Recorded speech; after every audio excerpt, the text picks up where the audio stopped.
Question second from exercise 2.2 और chapter का नाम है इनवर्स ट्रिग्नोमेट्रिक फंक्शन।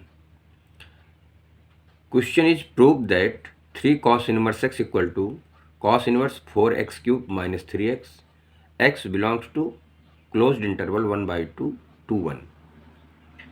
चलिए इसको सॉल्व करते हैं। प्रूफ RHS मैंने लिख लिया, cos inverse 4x cube minus 3x।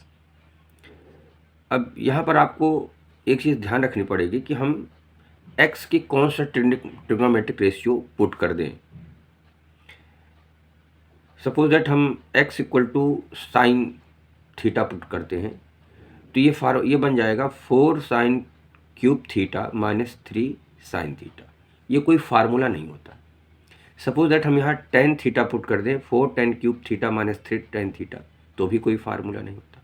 लेकिन अगर हम यहाँ पर x equal to cos theta put कर दें तो 4 cos cube theta minus 3 cos theta, जो कि इक्वल होता है कॉस 3 थीटा के बराबर। तो यहाँ से एक आइडिया लग जाता है कि हमको x की क्या वैल्यू पुट करनी चाहिए। एक दूसरा आइडिया भी लग सकता है कि यहाँ पे कॉस इनवर्स है तो इसके अंदर अगर कॉस थीटा आएगा तभी आप इसको सॉल्व कर पाओगे, because cos inverse cos theta equal to theta होगा। तो इससे भी एक आइडिया लगता है कि यहाँ पर x की वैल्यू कॉस थीटा पुट किया जाए। अच्छा, हम अगर x equal to cos theta put करते हैं तो इससे एक रिजल्ट और मिलेगा कि कॉस इधर आ जाएगा तो थीटा इक्वल टू हो जाएगा कॉस इनवर्स x। ये आगे हमको यूज करना है, इसलिए हम इसको पहले से निकाल के रख ले रहे हैं। LHS का नेक्स्ट स्टेप होगा cos inverse 4 cos cube theta minus 3 cos theta equal to cos inverse, अब ये फार्मूला बन गया ना, 4 cos cube theta minus 3 cos theta equal to cos 3 theta.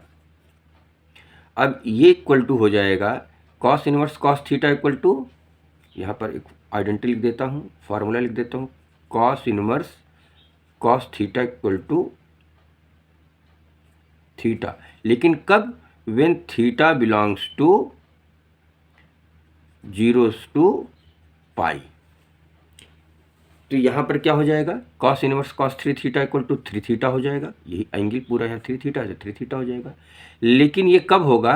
When 3 theta should be belongs to 0 to pi. Cos inverse cos x equal to x तभी होगा when x belongs to 0 to pi.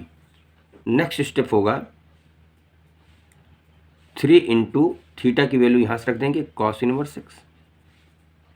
It means that is 3 cos inverse x हो गया और यही हो गया आपका LHS, hence proved.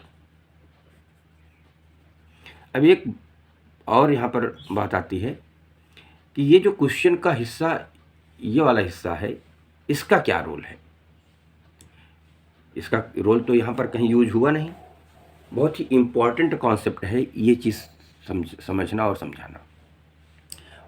इसका रिलेशन यहाँ से है।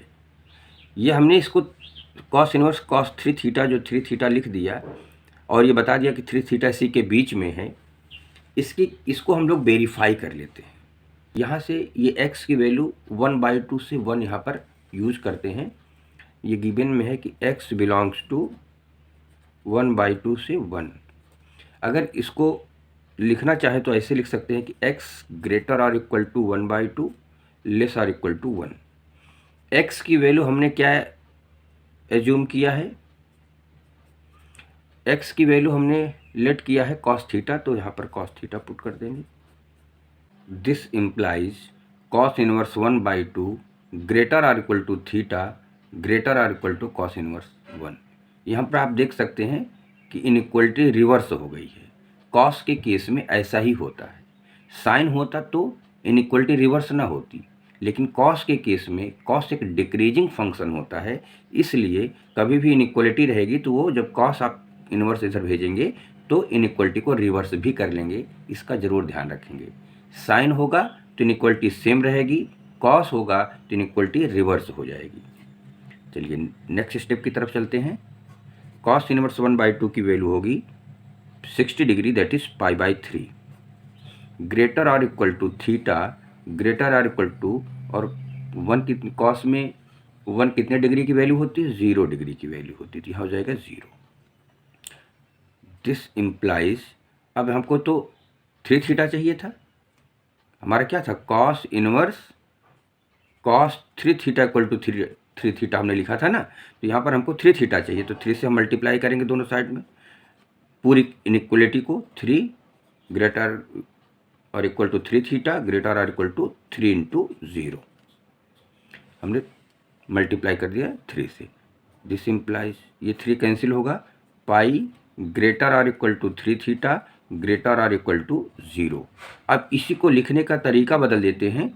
अब ध्यान से कि 3 थीटा आपने कहा 0 को इधर कर लिख देता हूँ सही ढंग से और यहाँ पर पाई लिख देता हूँ, ठीक है ना। लिखने दोनों एक ही चीज़ है, रिवर्स नहीं हुआ है, केवल लिखने का तरीका बदला है। दिस इम्प्लाइज अब इसको हम चाहें तो ऐसे भी लिख सकते हैं 3 थीटा बिलोंग्स टू 0 से पाई, और यही हम आपको बार बार कह रहे थे कि ये तभी इक्वल होता है व्हेन 3 थीटा बिलोंग्स टू 0 से पाई। तो आपने देखा कि इसका यूज क्या हुआ कि अगर हम ये स्टेप लेकर के चलेंगे जो कि हमारे क्वेश्चन में गिवन था, तो हमको यहाँ पर उसका यूज मिला। ये फार्मूला तभी करेक्ट होता है ये जब ये 3 थीटा 0 से पाई के बीच में होगा। तो आई थिंक आपको कॉन्सेप्ट समझ में आ गया।